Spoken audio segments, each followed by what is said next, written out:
So the first thing you got to do to have a good practical things, you have to have the Holy Word of God. The second thing you got to do is pray. The third thing you got to do is surrender yourself to the Holy Spirit. The fourth thing you have to do, and this is the hardest, is you must love. Love is not becoming tiptoeing through the tulips. Let me give you a hint. Love, gentlemen, is this. To follow Christ, you must die, or you're not following Christ. Huh? And so what does that mean? Jesus said in John chapter 13, verse 34, this is my commandment. Love one another as I have loved you. And then in verse 35, he makes it very clear. This is how all people know you're my disciples, by your love for one another. So the number one thing that makes you a disciple of Jesus is if you're a man of love. What's that mean? That you put other people in front of you. You know, so often in the church, we've got so messed up with some people throughout the years. Like, for instance, they'll sit there and take the book of Ephesians. And they'll say, it says in the book of Ephesians, wives, be submissive to your husbands, correct? And so what they say is, you must be submissive to me, and you must serve me. If that's you, leave the church. You give us a bad name. This world doesn't exist to please and serve you. You exist to serve everybody else if you're his follower. Huh? Now, every time I do a wedding, and I do a lot of weddings a year, I do the same thing. And a couple of months ago, I was down in St. Augustine, Florida, and it was two Secret Service people. Don't forget, it was a guy and a girl. Don't worry, it wasn't two guys. But anyway, so in the Catholic Church. But anyway, so here we go, and it was down in Florida, and one of the boy I taught at the high school, I taught all boys, and so he called me down the week before. He says, now, Father, I just want you to know Hillary Clinton's going to be there.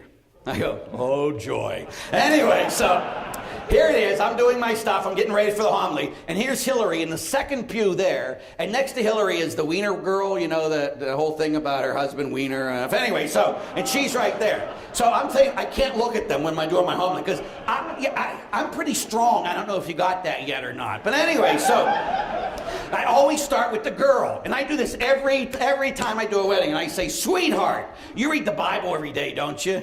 And I always get, yes, Father. I say, lie to a priest, you go to hell. No, Father. And then I'll say, have you ever read the book of Ephesians? And I always get, no, Father. Well, he says, you know what it says in the book of Ephesians about wives? No, Father. Well, let me tell you. It says, wives, be submissive to your husbands. And I go, do you think that's what it means? And I always get, no, Father.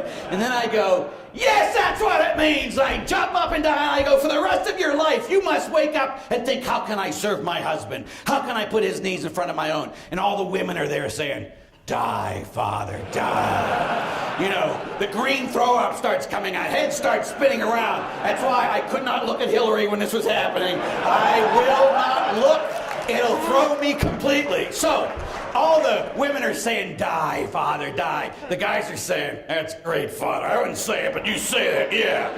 And I looked at the guy and I said, son, that'll cost you another $100. And he said, best $100 I ever spent, Father. Now, anyone that knows me knows I am an equal opportunity offender. The other shoe is about to fall. And so the guy's all glum and I say, hey, son, you read the Bible every day, don't you? No, Father. And I says, well, you know what it says in the book of Ephesians after it says, wives, be submissive to your husbands? No, Father. Well, let me tell you. It says, husbands, love your wives. How? As Christ loved the church and gave his life for her. You know what that means, don't you, son? No. Your life is over. Every day when you wake up, you got to think, how can I die for my wife today? How can I put her needs in front of my own? That's love. And love can never be conquered, gentlemen. You need to be this man of love in a world that does not know love. You see, love costs you your life. And see, I think men's movement has been the biggest movement in the church in the United States. And it's going throughout the world. My book's in 10 different languages throughout the world. And I'm going all around the world preaching on what it is to be a man. Because I believe in the next 5 years, we're going to have a war, gentlemen. And they're going to come for us. And we're not willing to kill for our faith. We need to be willing to die for our faith. And when we do that, that blood will rise up new Christians, as it's done through the centuries of the church. So God is calling you to be men who stick up for what's right and to be willing to die in love for your family. To defend them, yes. But our main job is to love all people, including our enemies. Jesus' call was so different than some other religions' call. We are to love our enemies, not kill them. And so once I get that heart, like I often say to people, you finally know what it is to be a Christian. When the person you hate the most, who's hurt you the most, you pray that they get to sit right next to you forever in heaven. Think about it. That person you can't stand, they sit next to you and are with you forever in heaven. Gentlemen, you'll be redeemed and they'll be redeemed. God died for that person to live forever. And he wants you to be able to do the same. See, to be a person of love will kill you. And that means then, gentlemen, that you need to be able to tell the people you love that you love them, right? You need to be able to do that. Now, some people say, I don't do that stuff, Father. You know, I'm an Irishman, or I'm a German. Germans don't tell people they love each other every day. Or, Father, I'm Italian. We do it all the time. I love you. I love you. Or, Father, I'm Irish. We do it when we're drunk.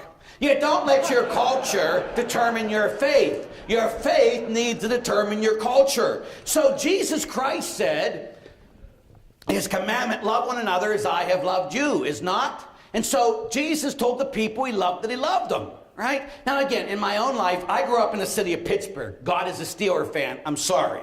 We have more than anybody else, just to let you know.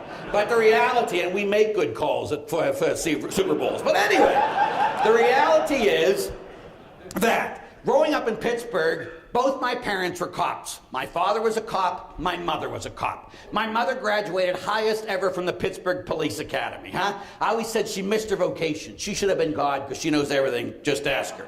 Now, the reality is, people often say, I wonder what kind of family Father comes from. You ever seen Roseanne on TV? My family's much worse. And I'm not kidding. We are very basic people. My family, everybody swears, everybody does all this stuff. My grandmother used to spend an hour every day in prayer. So basic, regular, solid, salt of the earth, but people are off the wall a little bit. But still, we got to pray. God got to be first, and we got to give away our life for others. So anyway, and growing up with my father being a cop, my mother being a cop, I knew a lot of police officers, right? And to be a cop, and go around the world and speaking to police officers, it's not an easy thing, right? It's hard. Every time you get a call, it's for something bad. I promise. No one calls you and say, hi, officer, I just want to tell you I'm having a great day today. But someone killed my wife, someone raped my friend, someone robbed me, someone beat me up. It's always bad. And for some police officers, not everybody, but for some to deal with the pain, they drink. I knew one man who became a very bad alcoholic. Very bad. And so he drank and drank and drank. So he left the Pittsburgh police force, he left his wife, he left his kids, and he moved to Las Vegas, because we all know everybody's happy in Las Vegas, correct? Yeah. But he got a new wife, new kids, and a big blue Cadillac. This is 31 years ago. In those days, everybody wanted a Cadillac. Now you have your Mercedes or Lexus. But in those days, it was the Cadillac, And he kept drinking and drinking. So after a few years in Las Vegas, he found out everybody's unhappy there. Can you imagine? So then he went and he moved to Houston, Texas. Whoa. Everybody's happy in Houston, Texas, And he became head of security in one of the largest hospitals in the nation, in one of the suburbs called Katy. But he kept drinking and drinking and drinking. And this man, at the age of 43 years old, which is quite young, is it not? Baby, 11 years younger than me. He was dying of cirrhosis of the liver.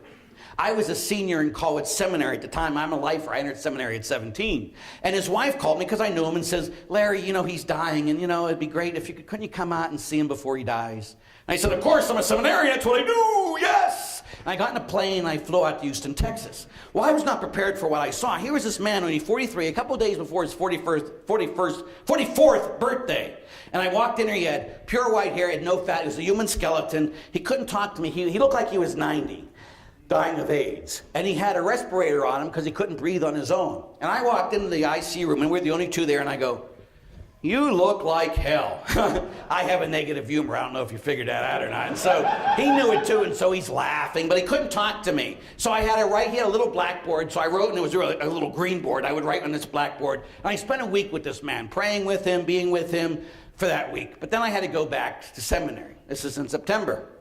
So anyway, I said last time I was with him, he's laying there again. We're the only two in the room, and I says, listen, I got to get back to school. But it's my senior year of college. I says, you know, I'm going to be graduating in May. And boy, it'd be great if you could be there. And he shook his head up and down. But we both knew this wasn't going to happen. This man was going to die. Huh? And I said, okay, I got to go. But, you know, I'll pray for you. And I start looking at it. And isn't that nice? I'll pray for you. We Catholics can sound so holy sometimes, especially us priests or seminarians. Oh, I'll pray for you. Ooh. And I start walking out of the room. But I knew it'd be the last time I saw this man. So I turn around to get one last look at him, and here's this man desperately calling me back with his hands.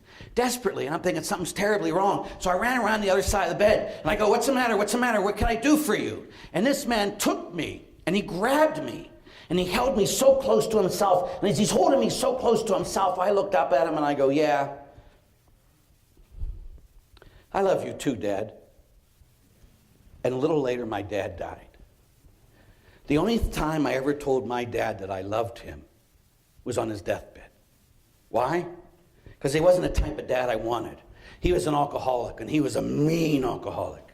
And I spent my whole life judging my father instead of loving my father. Huh? You know, Jesus Christ, who we all say we follow perfectly or imperfectly, only gave us one commandment, just one. I already gave it to you. Love one another as I have loved you. And then he says, all people will know you're my disciples because you love one another. Period, gentlemen. I don't care if you say 10 rosaries a day. I don't care if you're a holy and you fast twice a week. Jesus didn't say people would know you're his disciples for that. He said people will know you're my disciples. And he gets to decide what makes you a disciple or not. All people know you're mine because you love. Period. And then he forbid us, the God of the universe forbid us to judge. And boy, we Catholics are great judges, but we're not so great lovers, especially me. And we get mad at people that love, like Pope Francis. Oh, he's not strong enough. Yeah, he's stronger than any of us here because he's willing to be a man of love. And even when the rest of us put him down because he's not strong enough in our opinion, he calls us to be people of love the way Jesus was a person of love.